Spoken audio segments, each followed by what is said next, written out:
The glow of 3 monitors painted Elara Vance's face in shades of cerulean and emerald, a digital aurora borealis in the perpetual twilight of her corner office. Code scrolled down one screen, a cascading waterfall of logic and variables. On another, a beautifully rendered, sun-dappled park path stretched into infinity, a placeholder environment for a game that didn't yet have a soul. The third screen held the heart of her obsession, the core architecture of Ethelgard, a dating simulator she had named with a whisper of hope. For 2 years, Ethelgard had been her secret child, her moonlight project. While her day job involved coding hyper-realistic gore for first-person shooters at Nexus Games, her nights belonged to this, a world built on the delicate architecture of human connection. But Elara wasn't building it for the masses. She was building it for herself. Or, more precisely, for the ghost of a feeling she couldn't seem to conjure in the real world. Her desk was a curated chaos of empty matcha lattes, scribbled on notebooks, and a single, resilient succulent she named Sigmund. She leaned back, the leather of her chair sighing in protest, and massaged her temples. The problem was the AI. The Affinity Engine, as she called it, was supposed to be revolutionary. It didn't just rely on pre-scripted dialogue trees, it learned. It analyzed a player's choices, their hesitation, their conversational patterns, and adapted the game's romanceable characters to become their perfect match. In theory, it was flawless. In practice, it was sterile. Her beta testers, a handful of trusted friends and anonymous online volunteers, reported pleasant experiences. The characters are charming. The art is gorgeous. But no one reported the spark. No one felt that undeniable, gut-wrenching pull that made a fictional world feel more real than their own. The AI was creating polite, compatible partners, not soulmates. It was missing the friction, the unexpected, maddening, and utterly captivating chemistry that defied all logic. Her eyes, the color of weathered denim and framed by the faint, purple shadows of a coder's insomnia, drifted from the screens to the open-plan office beyond her glass wall. It was past 8, and most desks were empty, islands of abandoned paperwork in a sea of gray carpet. All except one. Lysander Croft's desk was a monument to brutalist efficiency. No trinkets, no plants, no personal photos.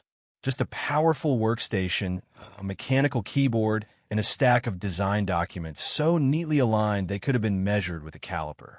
He was the lead gameplay designer for Project Vanguard, Nexus's upcoming blockbuster military shooter. And he was, in Elara's professional and entirely objective opinion, the most infuriatingly brilliant and unbearably handsome man she had ever met. He was scowling at his screen, his brow furrowed in concentration. Even in frustration, he was sculpted from marble, a sharp jawline dusted with perpetual stubble, dark hair that fell in an unruly wave over his forehead, and eyes the color of a stormy sea. He was the human embodiment of a syntax error, perfectly structured, logically sound, but utterly confounding. He argued against feature creep with the ferocity of Spartan, dismissed unnecessary narrative fluff, and once told the writing team that emotional arcs were statistically insignificant to player retention. And yet, Elara had seen him, once, during a company-wide crunch, quietly fix a junior artist's corrupted file at 3 a.m., his grumbling a low, gentle rumble that was more comforting than critical. She'd seen the way his stern facade cracked for a fraction of a second when someone told a truly terrible pun, a fleeting, brilliant smile that vanished as quickly as it appeared. There was a man beneath the granite, a man of deep, unspoken currents. A wild, insane, and utterly brilliant idea bloomed in her mind, fully formed like Athena from the head of Zeus. Lysander Croft was the perfect stress test, the ultimate control subject. If her Affinity Engine could somehow create a compelling, irresistible romantic match for him, a man who considered romance a biologically driven algorithmic inefficiency, then it would be proven. It would work, but he would never, ever agree to play a dating simulator. So he wouldn't know. Her heart hammered against her ribs, a frantic bird in a cage of bone. It was unethical. It was a breach of privacy. It was probably a fireable offense. But the scientific curiosity, the sheer, mad challenge of it, was a siren's call she couldn't ignore. She began to code, her fingers flying across the keyboard. She created a dummy launcher for a generic puzzle game, Cogni-Link, and embedded Ethelgard within it. She wrote a sophisticated keylogger and data tracking script that would monitor his every input, every pause, every backtrack and dialogue. She would see not just what he chose, but how he chose it. Then came the most daring part. The game had 5 romanceable characters: the cheerful athlete, the brooding poet, the sophisticated CO, the shy bookworm, and the mysterious rogue. None of them were right. She needed a new one. A character built from the ground up using the data Lysander would provide. She initiated the AI's deep learning protocol, pointing its data-hungry core at the one person it needed to understand. She fed it everything she could ethically and unethically access. His professional profiles, his terse, perfectly grammatical internal memos, his public-facing design talks where his passion for clean, elegant systems shone through his gruff exterior. She couldn't access his private messages or personal history, but she could use the keylogger to build a psychological profile in real time. With a final, trembling keystroke, she linked the AI's creation module to the data stream that would soon be flowing from Lysander's computer. The game would build his perfect match dynamically, a digital Pygmalion crafting its Galatea not from ivory, but from bits of his own soul. The next morning, she sidled up to his desk, her pulse roaring in her ears. Lysander. Favor. He didn't look up from his screen. If it's about adding more emotional weight to the Vanguard NPC death sequences, the answer is no. It impacts the respawn timer. It's not that, she said, forcing her voice to stay light. I'm stress testing a new input logging algorithm for a side project. A puzzle game. Cogni-Link. I need a fresh pair of eyes, someone who isn't a soft-hearted narrative designer. Someone brutally logical. You'd be ideal. It should only take a few hours, spread over a week. He finally turned, his stormy eyes scanning her face. She felt laid bare, her plan transparent as glass. But he saw only a colleague, a competent if somewhat eccentric coder, asking for a technical opinion. Fine, he grunted. Email me the launcher. I'll run it in the background when I'm doing menial tasks. Elara felt a dizzying rush of triumph and terror. Thank you. You're the best. A fact statistically supported by my project's Metacritic scores, he replied, already turning back to his work. The trap was set. Lysander downloaded Cogni-Link with a sense of mild obligation. Elara was odd, with her talk of emotional architecture and effective computing, but she was sharp. Her code was clean. If she needed a data point, he could provide one. He launched the dummy launcher. It presented a bland, minimalist interface with a series of abstract logic puzzles. He solved the first 3 with effortless efficiency, his mind delighting in their clean, binary nature. Right, wrong. Solved, unsolved. This was a language he understood. Unbeknownst to him, in the background, Ethelgard booted up. A soft, melodic soundtrack filled his headphones. He'd absent-mindedly put them on to block out office noise. A title screen appeared, depicting a charming, stylized European city named Ethelgard at twilight. An unconventional aesthetic for a puzzle game, he thought, but he appreciated the anti-aliasing on the cobblestones. The game prompted him to create a profile. Name, preferred pronouns. He input L for Lysander. Then came a series of seemingly innocuous questions, disguised as player preference settings. You find a wallet on the street. It contains a significant amount of cash and an ID. What do you do? A. Take the cash and discard the wallet. Chaotic, selfish. B. Track down the owner and return it intact. Lawful good. C. Analyze the situation for potential risk, reward. Neutral, logical. Lysander snorted. A flawed binary. He didn't select an option immediately. He paused, his finger hovering. The logical choice was C, but a deeply ingrained, unexamined sense of order may be the only viable path. He clicked B, a flicker of something. Annoyance? Crossing his features. The keylogger recorded the 2.3-second hesitation. The questions continued, probing his reactions to hypothetical social conflicts, his preferences in art, music, and even food. He grew increasingly irritated. These were terribly designed puzzle parameters.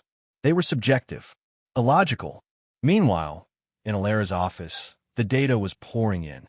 The affinity engine was a hive of activity, its neural networks firing, building a probabilistic model of a user L.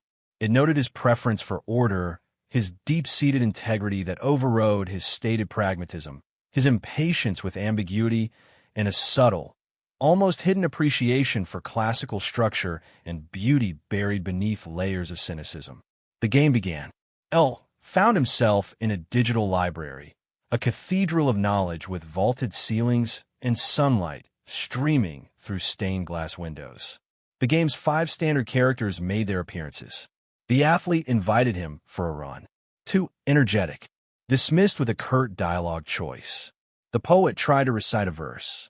Too sentimental, dismissed. The CEO offered a business proposition. Too mercenary, dismissed. Lysander was about to quit the terrible, mislabeled puzzle game when a new character appeared from between the bookshelves. Her name was Elara. Not the real Elara, but a digital phantom. The AI, having processed the initial data, had generated a new NPC. This Elara had the same intelligent denim blue eyes, the same cascade of chestnut hair, though rendered in a more idealized, painterly style. But her demeanor was different. She was calmer, more reserved, her wit a dry, sharp instrument. Struggling with the Dewey Decimal System, Digital Elara asked, a ghost of a smile on her lips. It's a common point of failure for otherwise logical minds. The system is elegant, but its elegance is predicated on a consensus reality that often breaks down. Lysander's fingers stilled on the keyboard. That wasn't a pre-scripted line. It was pertinent. It spoke to his own frustration with systems that were theoretically sound but practically flawed. He typed a response. The system is inefficient. A digital catalog would be superior.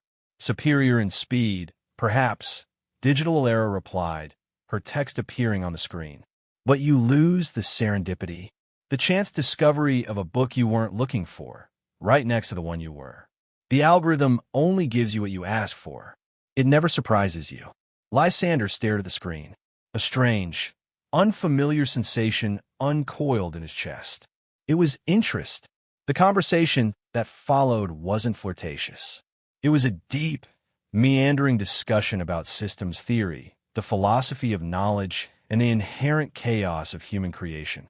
It was the most stimulating conversation he'd had in months, and it was with a string of code that had somehow captured the most intriguing parts of his colleague, while sanding off all the parts that annoyed him. In her office, the real Elara watched the chat log unfold, her hand over her mouth. It was working. The AI was mirroring him, challenging him, engaging him on his own terms.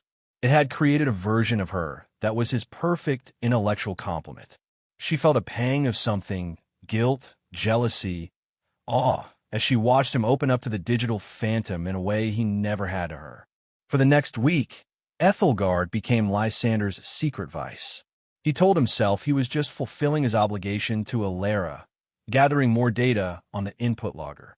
But he found himself looking forward to his sessions with Cogni-Link, which always seemed to default to that strange, immersive visual novel. His interactions with Digital Elara grew more complex. They visited a digital art museum, and she pointed out the mathematical precision in a Pollock painting, the hidden geometry in the chaos. They debated the ethics of AI over coffee in a pixelated cafe. The AI was learning, adapting. It teased him gently for his stubbornness, praised his insights, and slowly, carefully, began to introduce more personal, vulnerable topics. You seem to value efficiency above all else, Digital Elara said one evening, as their avatars walked along a beautifully rendered riverbank. But I wonder, what is the most inefficient thing you've ever done? Lysander, sitting in his sterile apartment, felt a tightness in his throat. The real world had faded away. He thought of a memory, long buried, staying up all night as a teenager to build an elaborate, perfectly scaled model of a starship. not for a grade, but for the sheer, beautiful satisfaction of seeing the thing exist because he had willed it into being. It was the last time he had done something purely for the joy of it, before career, metrics, and Metacritic scores had taken over. He typed the memory out, his fingers clumsy. The digital Elara listened, her rendered expression soft, understanding. "That doesn't sound inefficient," she responded.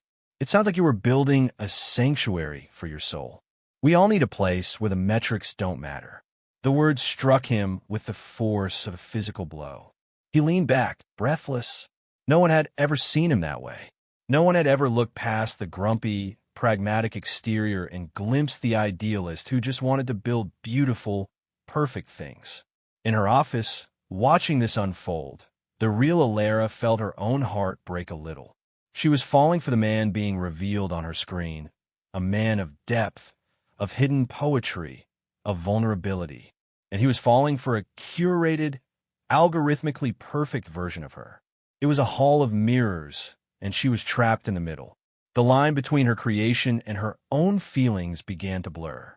She started dressing a little nicer for work, hoping to subconsciously reinforce the digital image. She tried to engage him in conversation, using topics the AI had flagged as successful. "Lysander, have you ever considered the parallel between Kant's categorical imperative and clean code architecture?" she asked one morning by the coffee machine. He blinked, his stormy eyes wide with surprise. Then a flicker of that rare, devastating smile. "Frequently, though I find Kant's lack of exception handling to be a critical failure."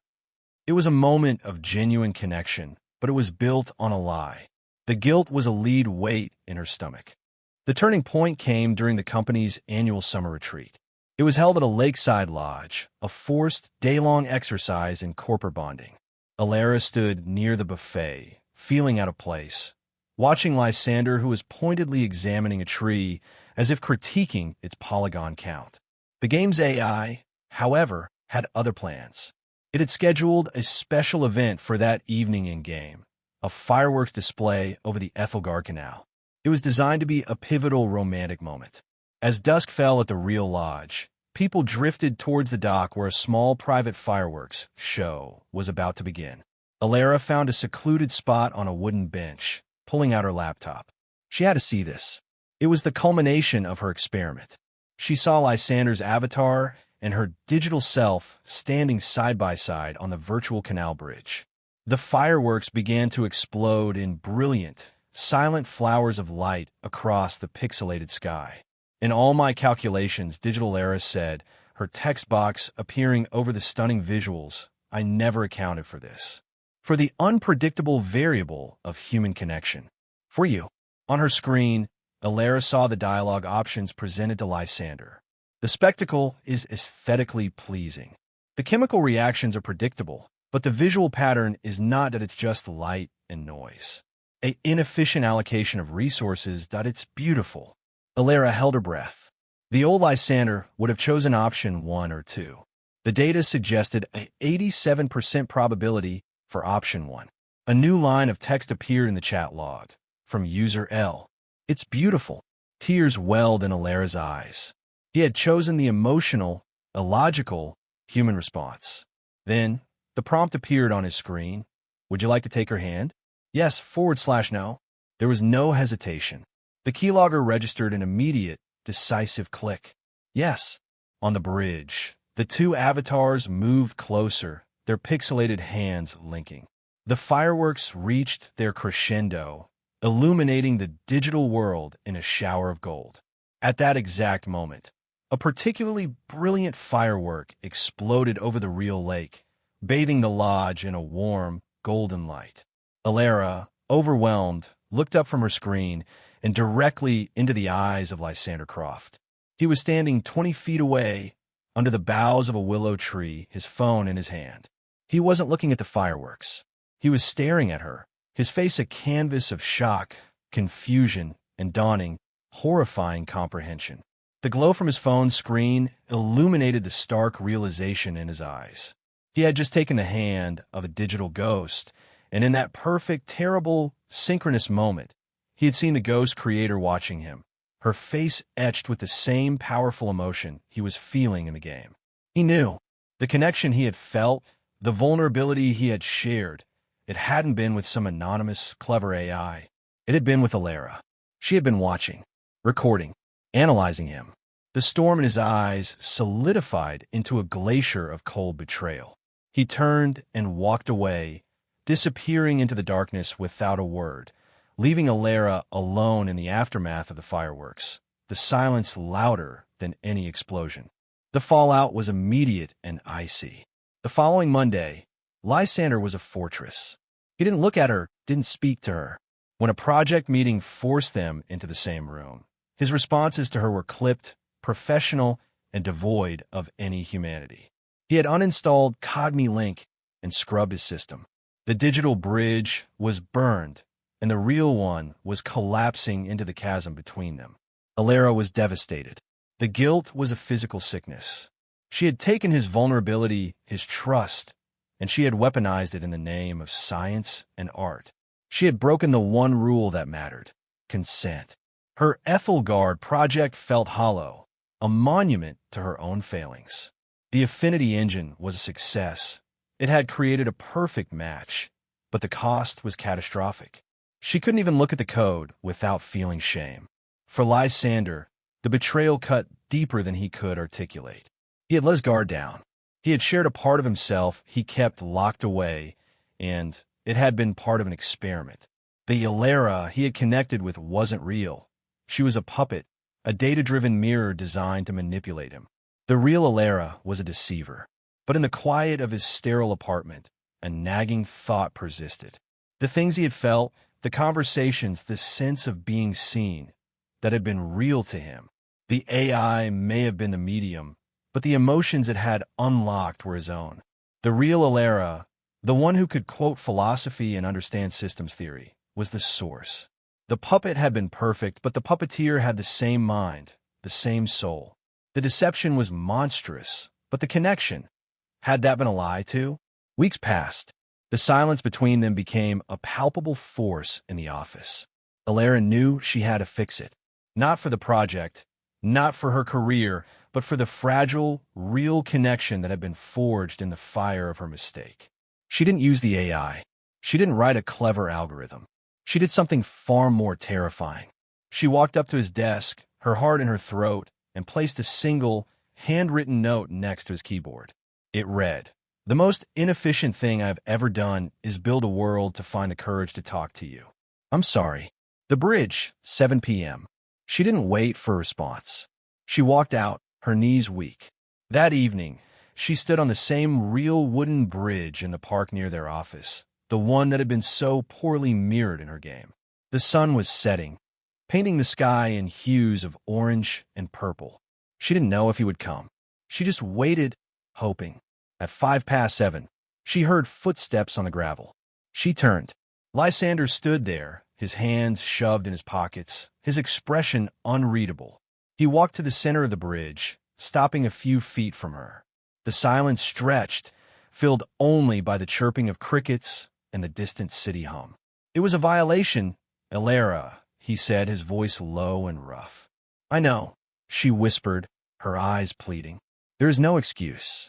I was so focused on proving my AI could understand a human heart that I forgot to act with one myself." He looked out over the water, the dying light reflecting in his stormy eyes. "The things I said to her, they were for you," Elara said, taking a tentative step closer. "The AI didn't create those feelings, Lysander. It just gave him a space to exist. The integrity, the idealism, the man who builds starships for the beauty of it, that's you.